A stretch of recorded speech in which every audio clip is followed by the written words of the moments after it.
Hello students, welcome to this channel. Konnichiwa minasan, again के this का सबसे पहले मैं कहना चाहूँगा जो भी चैनल पर नए चैनल को सब्सक्राइब करिए, बेल आइकन पर प्रेस करिए और अगर आपको ये वीडियोस पसंद हो या आपके कोई दोस्त जापानीज सीखना चाहते हो तो उन दोस्तों के वीडियो जरूर शेयर करें।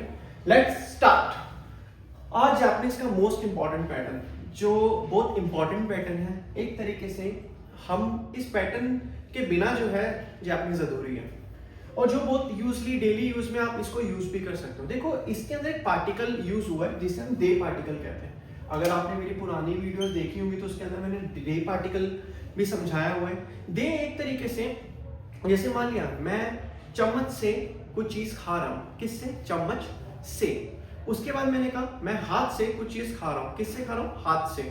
तो ये जो से वाली सेंस आ रही है, जैसे हम इंग्लिश में what we call it preposition, तो से वैसे तो फ्रॉम को हम से कहते हैं इंग्लिश में, लेकिन बहुत सारे इसके मीनिंग्स भी हो जाते हैं। तो इसे हम जो है ते पार्टिकल जो इसके अंदर यूज होता है। तो इसके अंदर नाउन यानी टूल, जो भी हम नाउन की बात कर रहे हैं, टूल की बात कर रहे हैं, टूल मतलब कोई भी चीज, एनीथिंग, यानी जिस चीज को हम पकड़ रहे हैं, जैसे वो पेन हो सकता है, पेंसिल हो सकता है, पेपर हो सकता है, चम्मच हो सकता है, इरेजर हो सकता है, कोई भी चीज हो सकता है, उसे नाउन या टूल का बोला हुआ है। और उस टूल से यानी जो भी हमने टूल पकड़ा है, कोई भी चीज उससे, से मतलब आप यहाँ पे आपका दे पार्टिकल लग गया और उसके बाद हमने यहाँ पे वर्ब लगा दी, जिसे हम क्या कहते हैं? वर्ब कहा जाता है। मतलब उस टूल से हम ये क्रिया कर रहे हैं, उस टूल से हम ये क्रिया कर रहे हैं, यानी ये काम जो हम कर रहे हैं उस टूल का यूज करके हम ये काम कर रहे हैं। तो वर्ब यानी जैसे मान लिया मैं कहूं मैं चम्मच से सूप पी रहा हूं, तो चम्मच यानी टूल, से यानी दे, सूप पी रहा हूं तो मतलब पी रहा हूं या फिर खा रहा हूं, जो भी है, तो आपका वर्ब की सेंस में होगा। तो यहाँ पे दे पार्टिकल आपका यूज होता है।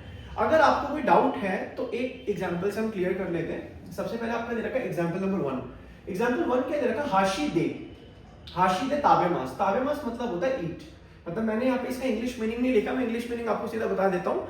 और बेसिकली मैंने इसका ना यहाँ पे वही लिख दिया, क्योंकि देखो कब तक आप इंग्लिश के मीनिंग्स भी समझते रहेंगे, मैं ऑलरेडी आपको बताऊंगा और कुछ वीडियोस में लिखूंगा।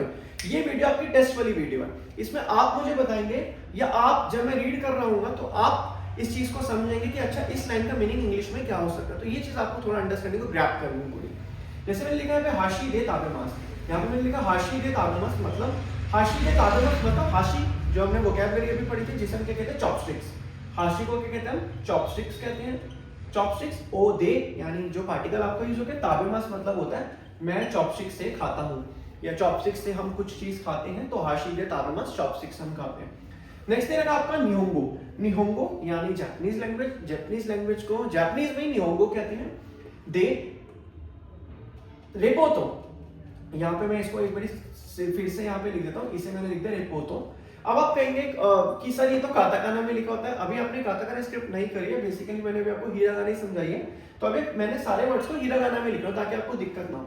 ये मैंने अभी यहाँ पे रेपोतो कर दिया, रेपोतो ओ काकीमास। तो निहोंगो दे रेपोतो काकीमास, I write report in Japanese language, मतलब मैंने जापानीज लैंग्वेज में जो है रिपोर्ट को लिखा है। तो इस तरीके से आपके यहाँ पे जो है वो मीनिंग्स यहाँ पे दे रखे हैं। तो मैंने जापानीज लैंग्वेज में इस रिपोर्ट को जो है वो लिखा है। तो यहाँ पे ये चीज जो है बेसिकली हमने समझी और मैंने आपको समझाई, तो ये चीज यहाँ पे जो आपका दे रखा है। जैसे मैं अपनी तरफ से एक एग्जांपल यहाँ पे लेके सॉल्व करता हूँ। यहाँ पे एक दो एग्जांपल भी यहाँ पे दे रखे हैं। सबसे पहले आपका क्या दे रखा है? जैसे मैं अपनी तरफ से एक एग्जांपल लेता हूँ, जैसे मैंने लिखा पेन दे काकीमास। मैंने यहाँ पे लिखा पेन दे काकीमास, यानी पेन और दे और काकीमास, मतलब मैं यहाँ पे किससे लिखता हूँ? आई राइट विथ पेन, मतलब मैं पेन से लिखता हूँ या पेन के साथ लिखता हूँ, मतलब पेन से लिखता हूँ, तो आई राइट इन पेन। अब नेक्स्ट आपका एक और मैं आपको एग्जांपल बता देता हूँ। जैसे मैंने अभी आपको यहाँ पे पेन का बताया, एक और एग्जांपल क्या हो सकता है? जैसे हम एक एग्जांपल और की बात करते हैं, मैंने यहाँ पे लिखा पेन दे ताबेमास, पेन दे काकीमास मैंने आपको लिखा। जैसे मैंने लिखा एक और एग्जांपल हम कौन सा लिख सकते हैं? कोई आप बताइए मुझे एग्जांपल, या अगर आप कमेंट बॉक्स में बता सकते हैं। जैसे मैंने लिखा मैं हाथों से साइकिल, मतलब जैसे हम हाथों से कुछ फोन चलाते हैं, तो ते दे, मैंने क्या लिखा?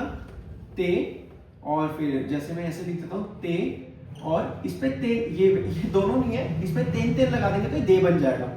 ये ते है, ते दे फोन ओ, फोन ओ यानी ओ शिमास, मतलब मैं फोन को चलाता हूँ या फोन को मतलब सुकाइमास भी आप यूज कर सकते हो, फोन को यूज कर सकता हूँ, फोन ओ सुकाइमास मतलब यूज करना। तो इस तरीके से आपका ये जो है मीनिंग्स जो है वो यहाँ पे दे रहा है। मैंने अपनी तरफ से एक बेसिक मतलब एक जनरल चीज यहाँ पे नॉर्मल बेसिक लिख दिया है। मेन जो आपको क्या लिखना है, ये आपको यहाँ पे चीजों को समझना है कि किस तरीके से दे पार्टिकल का आपका यहाँ पे यूज होगा। तो जितना आप नाउन और जो दे पार्टिकल को आप समझोगे उतनी चीजें आपको जो जल्दी क्लियर होंगी, और जितनी जल्दी क्लियर चीजें होंगी उतना आपको चीजों को एक ग्रैप अच्छा होगा। तो आज हमने क्या पैटर्न सीखा, नाउन यानी टूल्स के बारे में। कोई भी टूल हम यूज करते हैं, उस टूल का यूज करके with preposition which is particle you can say, जो कि यहाँ पे दे पार्टिकल लगा है, दे पार्टिकल लगने के बाद यहाँ पे वर्ब लगाइए। मतलब मैं चम्मच से चीनी खाता हूँ, मैं चम्मच से चावल खाता हूँ। तो इस तरीके से स्पून से आप इसका यूज कर सकते हो। जैसे मैंने यहाँ पे आपको एग्जांपल दिया, हाशी दे ताबेमास, मतलब इसका मैंने यहाँ पे क्या लिखा, आई ईट विथ चॉपस्टिक्स, मतलब मैं चॉपस्टिक्स से जो है वो खाता हूँ। तो मैंने यहाँ पे बेसिकली इसका इंग्लिश जो है यहाँ पे लिख दिया। तो इस चीज को आपको समझना है कि जापानीज किस तरीके से आपको एक अंडरस्टैंडिंग होनी चाहिए, क्योंकि जापानीज में मेन क्या है, मैंने आपको बताया था वोकैब इज अ लॉजिक और एंड मैजिक आल्सो। तो जापानीज के अंदर अगर आपको वोकैबुलरी याद होगी, जैसे अगर आपने हाशी की या आपको कुछ वोकैब्स याद हो, तभी आप सेंटेंस की अंडरस्टैंडिंग कर सकते हो। बाकी होप्स आपको वीडियो पसंद आई हो। अगर आपको वीडियो में कोई डाउट हो तो आप कमेंट बॉक्स में पूछ सकते हैं। बाकी आपसे मिलते हैं नेक्स्ट वीडियो में। सायोनारा, जय माता।